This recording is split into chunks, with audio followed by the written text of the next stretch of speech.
comment il faudrait faire pour qu'il y ait un couple épanoui? Parce qu'en fait, on a aussi un peu toujours, on a aussi un peu toujours ce truc de l'idéal.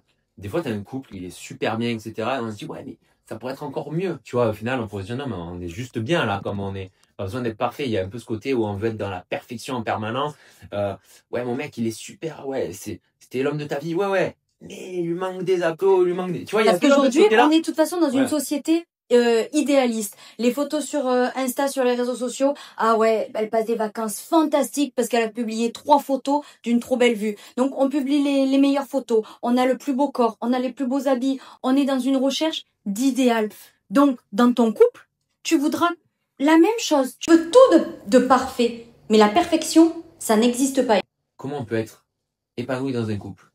Mot épanoui, ça veut dire plutôt être bien. Parce que tu vois, les gens quand on dit épanoui, on s'attend la perfection, la Mercedes, la baraque, la villa, la piscine à Romou, etc. Épanoui, c'est juste être bien avec la personne et c'est ok, tu vois. Alors déjà, pour être épanoui avec une personne, je pense qu'il faut être bien avec soi-même. Si déjà tu te connais pas, tu es pas bien quand tu regardes la glace, tu es pas bien dans ton corps, tu es pas bien avec toi-même quand tu es seul et que tu as toujours besoin de l'autre, déjà tu seras jamais épanoui. Tu peux avoir le mec le plus parfait qui te trompera pas, qui t'amènera en vacances tous les 4 matins, il ne répondra jamais à ton besoin primaire parce que il y a que toi qui peux répondre à tes besoins. Jamais l'autre pourra répondre à ta place. Réponds-toi à tes besoins. Sois bien avec toi-même. Après, tu attireras à toi quelqu'un qui te Comment tu mérite. coacherais quelqu'un comme ça? Est-ce qu'il y a beaucoup de personnes qui sont Reste seul. Reste seul. Reste seul le temps qu'il faut. 6 mois, 1 an, 2 ans, 3 ans, 10 ans même.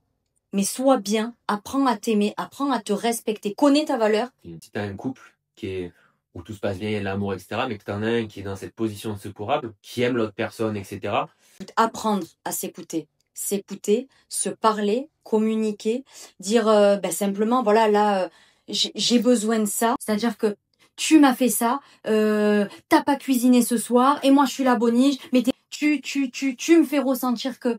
Mais en fait, ça sert à rien le tu. À la limite, une autre façon de le dire, c'est, voilà, ce soir, la cuisine n'était pas faite, je suis rentrée, il n'y a rien qui était fait, et du coup, je me suis sentie forcée de tout faire, j'étais épuisée, j'ai une grosse charge mentale, et tu le remplaces par le jeu.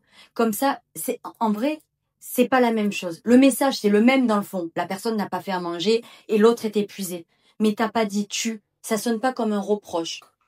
Mais au moins, tu as exprimé que tu es fatigué, tu t'es senti comme ça. En gros, l'idée, ça serait se connaître, savoir ses limites et expliquer. Connaître ses besoins et ses limites et pouvoir le dire à la personne. Et communiquer. Mais sans reprocher à la personne. Ouais, parce qu'il y a un petit truc là maintenant où les gens qui vont en thérapie, etc., il y a un peu ce côté, ouais, je suis la victime, vous êtes tous des cons. Tu vois, il y a un petit côté là maintenant dans le rôle des victimes, il y a un peu dans ces personnes qui vont se victimiser, il y a des gens qui vont aller un petit peu dans ce truc de ah mais c'est vous qui m'avez fait du mal, vous qui m'avez fait ci, qui m'avez fait ça, donc vous me devez limite quelque chose, tu vois.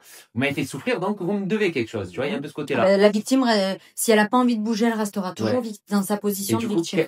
Parce qu'au fond, c'est bien beau de dire avec mon mari ça va plus, je sais pas quoi faire, mais est-ce que tu as vraiment envie de sauver ton mariage? Parce qu'encore une fois, nos grands-parents, alors vous allez me dire oui, parce qu'avant ça divorçait pas, etc. Les femmes ne pouvaient pas travailler. Oui, mais pas toutes. Hein. Il y en a qui travaillaient quand même.